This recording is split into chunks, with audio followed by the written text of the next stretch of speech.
জাতীয় নির্বাচন electronic voting machine ইভিএমে নয়, ব্যালটে হবে বলেছেন প্রধান নির্বাচন commissioner CEC AMM Nasir Uddin.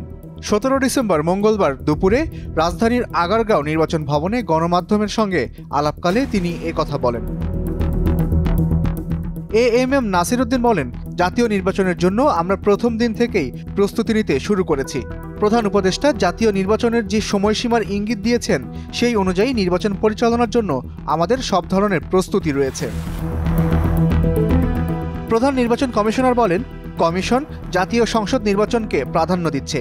স্থানীয় সরকার নির্বাচনের বিষয়ে প্রধান উপদেষ্টার কাছ থেকে এখনো কোনো নির্দেশনা আসেনি। সংসদীয় আসনের সীমানা পুনর্নির্ধারণের বিষয়ে 17 ডিসেম্বর সিইসি বলেন, সীমানা পুনর্নির্ধারণ হবে ন্যায্যতার ভিত্তিতে। অতীতের সীমানা নির্ধারণের ক্ষেত্রে যদি কোনো অনিয়ম হয়, কোনো প্রার্থীকে জেতানোর জন্য বা কাউকে হারানোর জন্য উদ্দেশ্য প্রণোদিতভাবে কোনো সীমানা পুনর্নির্ধারণ হয়ে থাকে, কমিশন সেটা দেখবে। বিদ্যমান ভোটার তালিকায় নির্বাচন হবে নাকি নতুন ভোটার তালিকা করবেন, এমন প্রশ্নের জবাবে সিইসি বলেন, 2 মাস পর ইসির হাতে একটি চূড়ান্ত ভোটার তালিকা আসবে।